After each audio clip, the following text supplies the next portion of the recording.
Hi friends, welcome or welcome back to my channel. This is the Book Nook and I'm Maxine. So I think I'm on maybe video number 8 or 9 and y'all should have told me that BookTube is not like Book Talk. I mean, I love the long form content and it's not as if I was not aware. But when I work full time and I have all these other things that I do, and then I added this, what was I thinking? But I'm still here and I'm hoping you're still here too.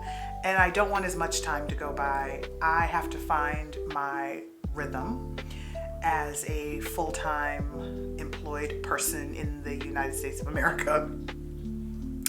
And to be able to do this, because this brings me lots of joy to just sit here and talk about books.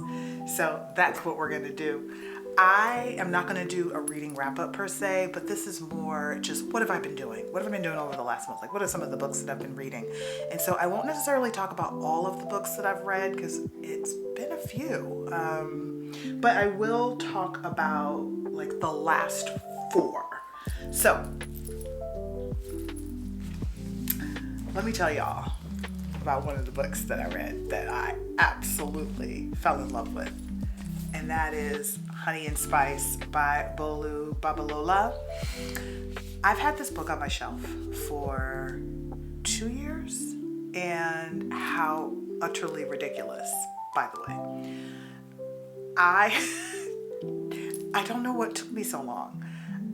It's one of those, I guess it was like FOMO, right? You put books, you buy books and you think that you're going to read them, and then someone talks about another book, and so you get that book, or you go to the library, and before you know it, books that you purchase are just sitting there. And it's not that I was not interested, but well, maybe partially not interested because I don't really read a lot of romance.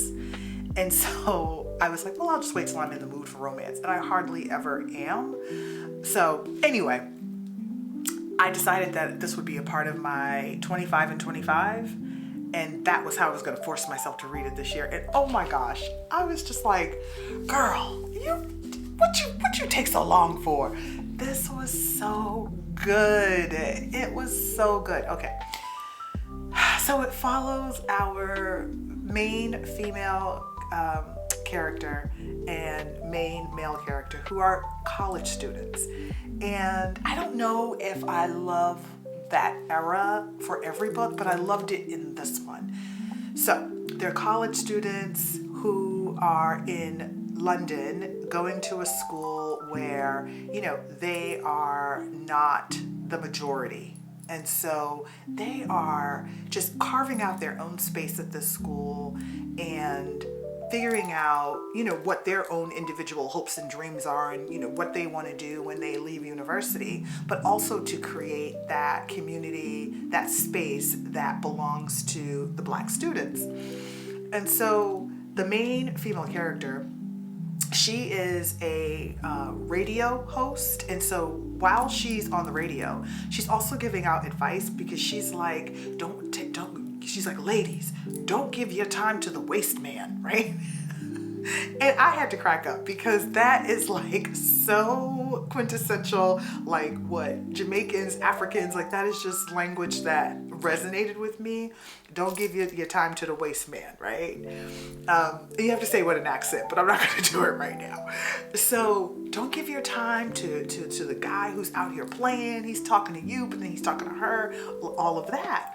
And so people are like, yeah, they love her because she's doling out this advice and she's keeping the ladies in line and keeping them from getting their hearts broken. Meanwhile, she's stepping around with somebody who is shucking and jiving.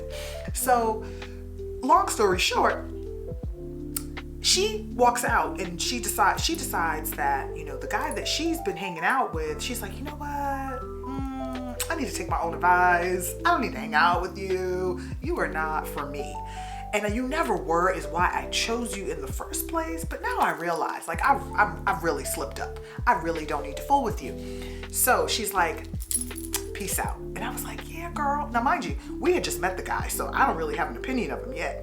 But I'm like, if you don't like him, I don't like him, because, you know, girl code.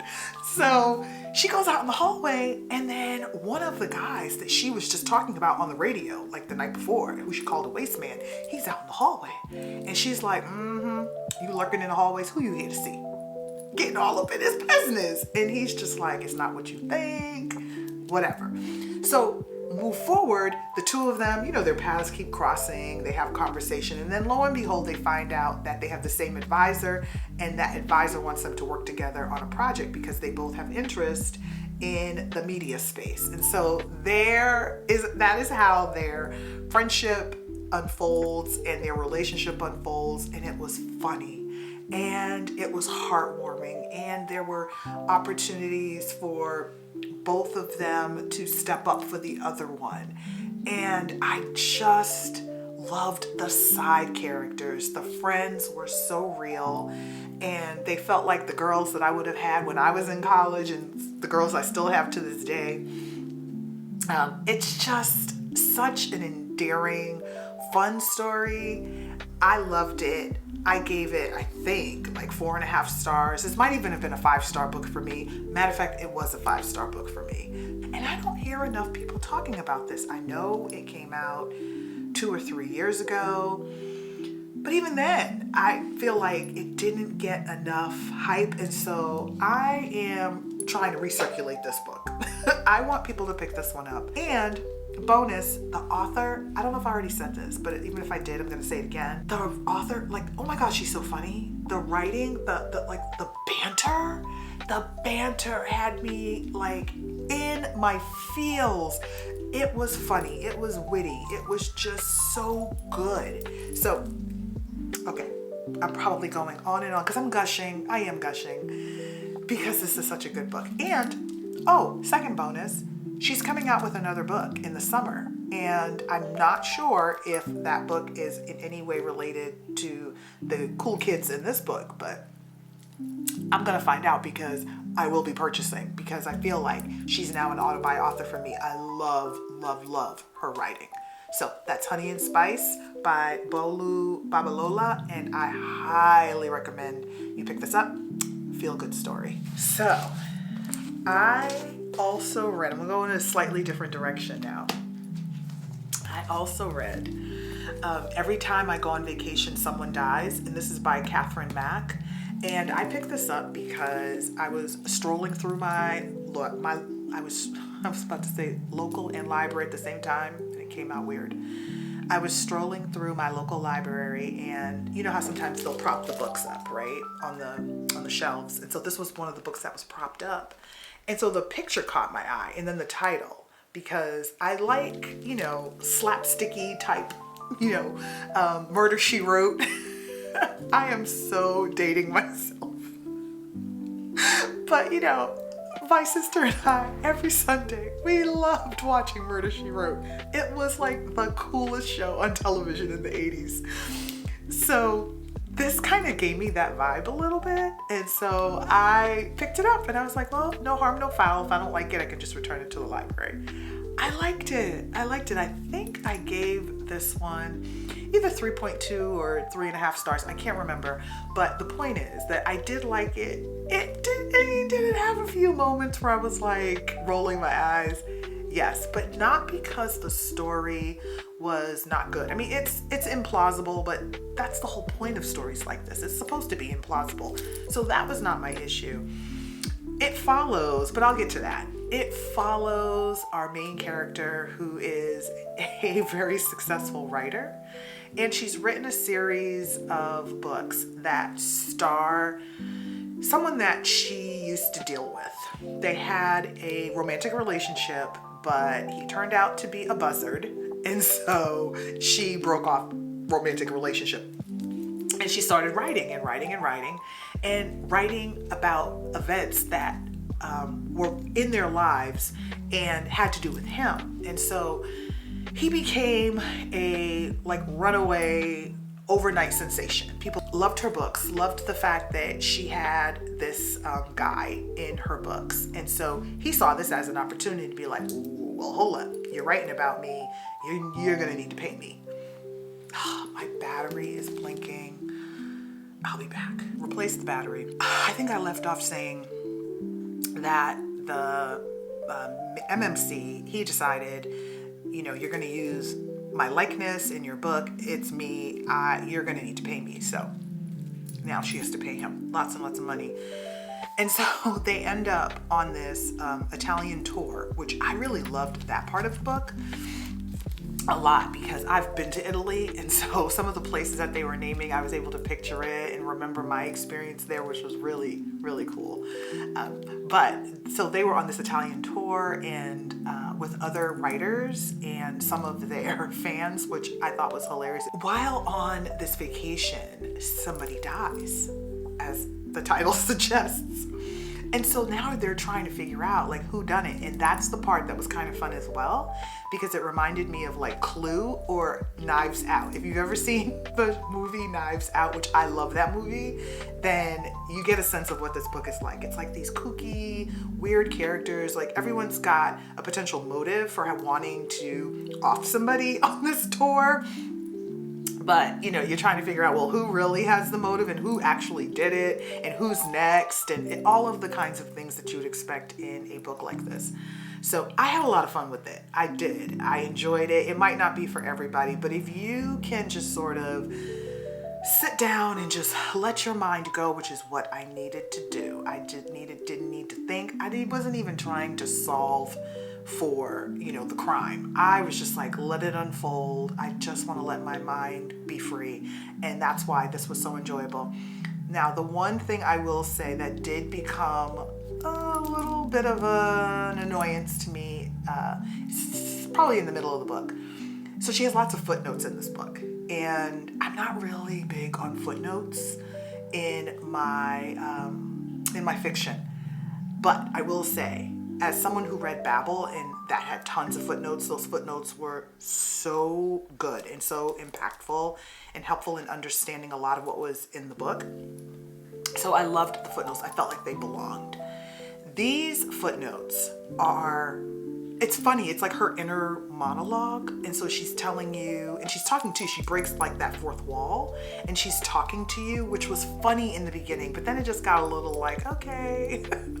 So I would skip some of the footnotes and then others I would read, and it was fine. I don't think it ever took away from the story that I didn't read the footnotes because she was talking like directly to me, or just making her wisecrack comments about what was happening in the story. And so all of that was enjoyable. It just got to be a bit much for me sometimes. But overall, I enjoyed it. I thought it was a fun book.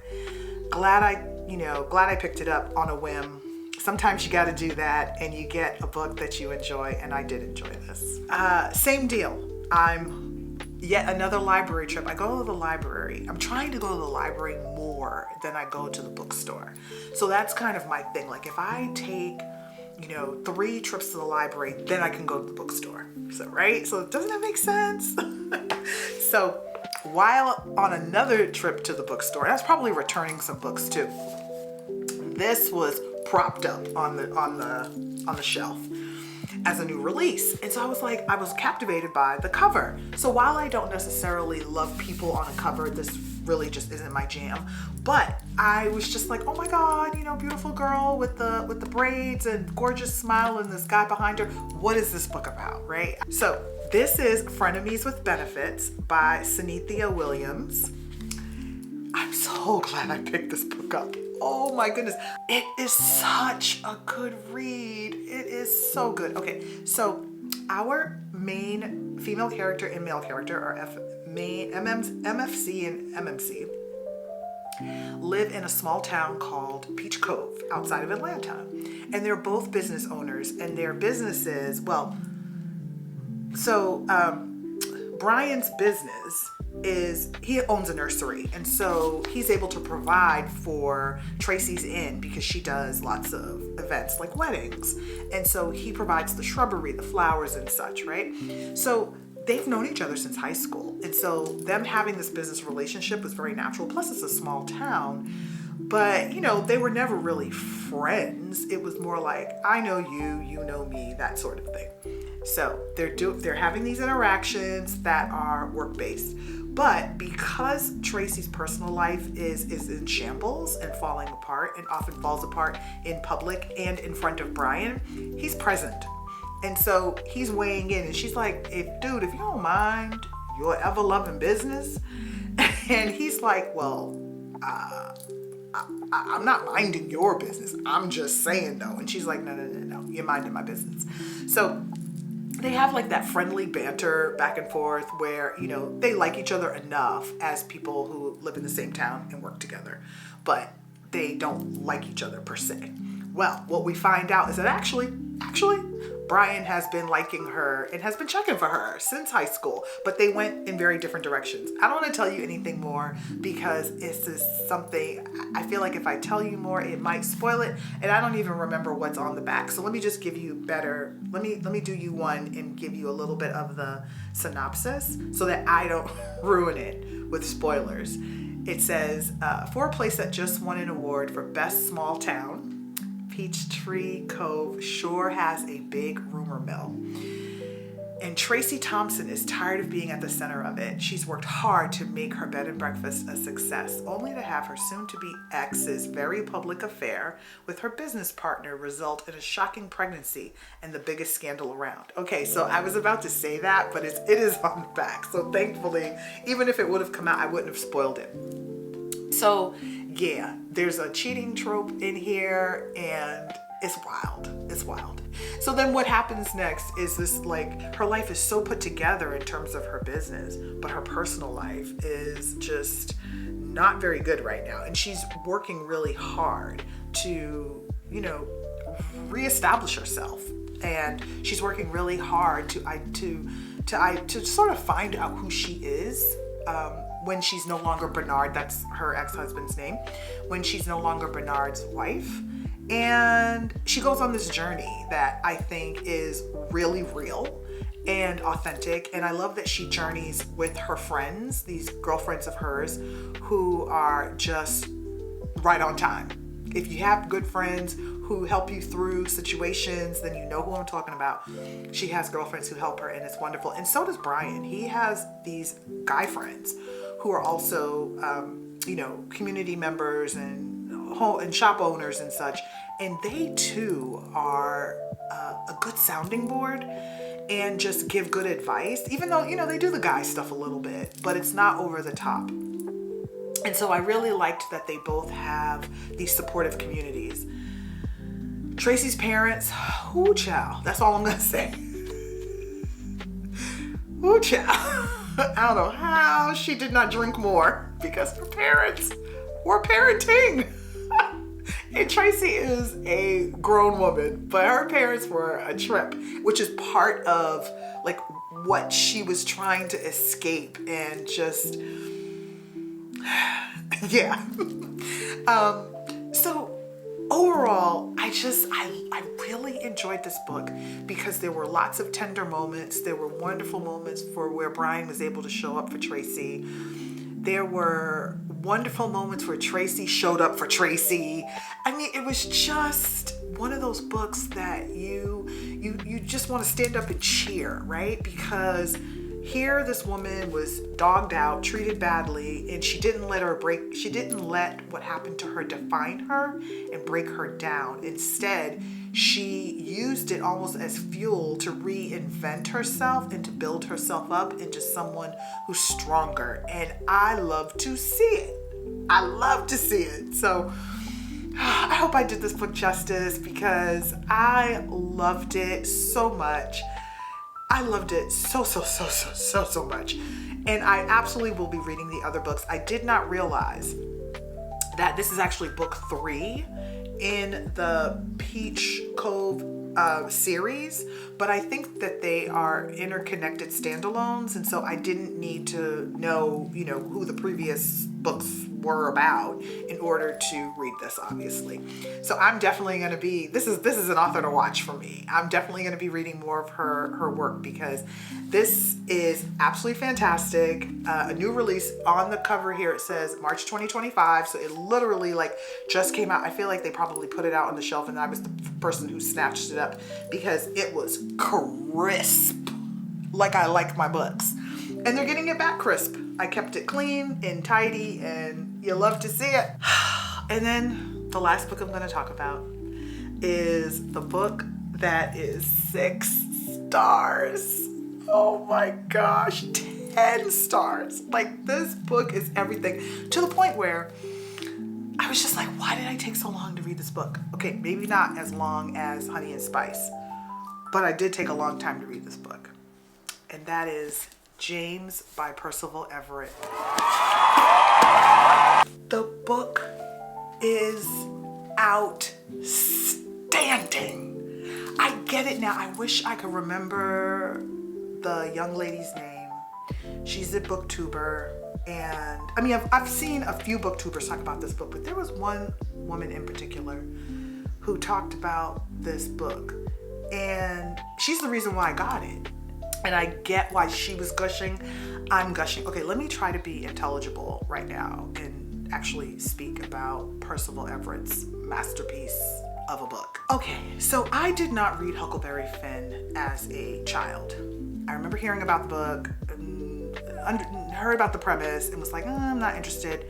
I stay away from any books about the enslaved if I can help it. That is something that triggers me because that is not a trope. That is what happened in real life to my people. So I'm very much triggered. And so I have to be mentally prepared. And as a kid, after seeing Roots at the age of 6, yeah, you heard me. I saw Roots at the age of 6 because I'm Gen X. My parents, literally the whole family sat down and watched Roots. There was no like, oh, maybe she's too young for that. My younger sister and I, maybe that. Nope, everybody watches it. Everybody. This is how we were raised as Gen X, right? So, you know, now I'm a punk because I had to be so hard. I had to be so hard as a kid. So now I'm a punk. But because of that, you know, just that being my experience at the age of 6, I was just like, oh yeah, no, I don't want to see it. I don't want to read it. Anyway, fast forward, I don't feel that way, but I'm very mindful of when I access content like this and how I access content like this and so on and so forth. So anyway, back to the book. So I didn't read Huckleberry Finn for that reason. And so while I knew the premise, you know, just didn't read it, had no interest until I heard about James. This book, oh my goodness. So it follows James, who is an enslaved man, if you don't know. James is an enslaved man. He is called Jim by the people around him, but James refers to himself as James. And when I saw this, that just sat right here in my chest and in my heart, because I knew instantly what Percival Everett was telling us, right? He's a man. He's not a boy. And as you may know, I hope you know, Black men were never allowed to be men. We're always, no matter the age, they were referred to as boy. So I knew right away what this was saying. This book goes on to take us through James's experience, his journey on his journey to finding his way north to freedom, so that he can make money and return and purchase his family. He's left behind a wife and a daughter. He couldn't run away with them under the circumstances, so he had to at least get away and come back for them. You meet a cast of characters, including Huck. Huckleberry's in it, of course. I mean, this originated with him, Mark Twain's version. And so you meet Huck, and Huck is an interesting character. He's a very interesting character, and I don't want to say anything more. I want you to read it. But I liked him. I'll tell you that. I did like Huck because he was a child, and he was an innocent child. There were things he did not understand about politics at play, and he didn't understand and why he couldn't be his friend. There were so many beautiful moments between James and Huckleberry, or Huck. Yeah, that sort of captured my heart. And then, so while the two of them are on this adventure, the adventures of Huckleberry Finn, if you go back to the original text, while they're journeying together, they meet a cast of characters. And some of these characters are good people and helpful. And then you have others who are obstructionists, is what I'll call them. Okay? Obstructionists. And people who show up and suggest to you that they aren't racist and that they aren't, that they don't believe in your current plight, but they will do absolutely nothing to shift your current plight. Oh no, oh God, no. And then the moment that things don't go their way, they show their true colors. I mean, you know, it writes itself. Like, it's also current events, right? So it's like this book that's based on like a beloved classic novel, but it's also current events. If you know, you know. If you got that, you got that. So during this time that they're together, you know, they're meeting all of these people, horrific things happen, but one of the things that I just held on to the entire time and kept me reading this book was, first of all, the prose. I mean, oh my gosh, the prose is brilliant. I'm actually going to, I don't even know if I'm going to try to find one of the many quotes that I loved. The prose is brilliant, but not only the prose, the James's character, his strength. I was just picturing this black man who is just strong, and because he has to be, right? He doesn't get to show a moment of weakness. He doesn't get to be vulnerable. His vulnerability would literally get him killed. And so you are just rooting for his success, but you're also captivated. At least I was. I was captivated by this man. I think I even was attracted to him, because why wouldn't I be? I love a strong man, a strong black man who knows his mind and knows what he wants and will do whatever it takes to achieve his goal. And I was just so like enamored with James. Okay, so let me give you all, because I'm gushing about this fictional character. How strange a world, how strange an existence, that one's equal must argue for one's equality, that one's equal must hold a station that allows airing of that argument, that one cannot make that argument for oneself, that premises of said argument must be vetted by those equals who do not agree. Stop playing with me. Oh my goodness. Like the language. I mean, my gosh, Percival Everett, every single thing that Percival Everett has ever written, including his grocery list. So, I mean, I want to read you all more quotes. There were so many. And I probably butchered that because, you know, it's really hard. Like, prose like that is kind of hard to read aloud. But just trust me when I say it's beautiful. And it's deep. And more important than even being lyrically, more important than being lyrical is that it's just really deep and true. All right, I'm not gonna look for another one because I won't be able to choose. That one I knew I wanted to read out loud, but I won't be able to choose another one. But suffice to say, there are lots and lots of these, like, there's lots and lots of literary nuggets in this book that will blow your mind. It's just, if you love good writing, stellar writing, the kind of writing that you have to read again and again and again, because you're just like, wait, how did you put those words together? Like, sir, then you need to pick this book up. The writing is absolutely magnificent. It's gorgeous. It's complete. The story. I think you should pick it up. I'm going to recommend this to every person who reads because it is absolutely gorgeous. And do I want to go back and read Huckleberry Finn? I don't. I feel like this did it for me. It was enough. So anyway, all right, I'm going to stop gushing about James. These are the 4 books I wanted to tell you all about because I had a good time. I had a really good time reading over the last few weeks, and all very different. Well, somewhat. I mean, these 2 were romance, and then mystery, and then contemporary fiction. But all good. All good. Yeah. So leave me a comment, y'all. Let me know what you've just read or are currently reading.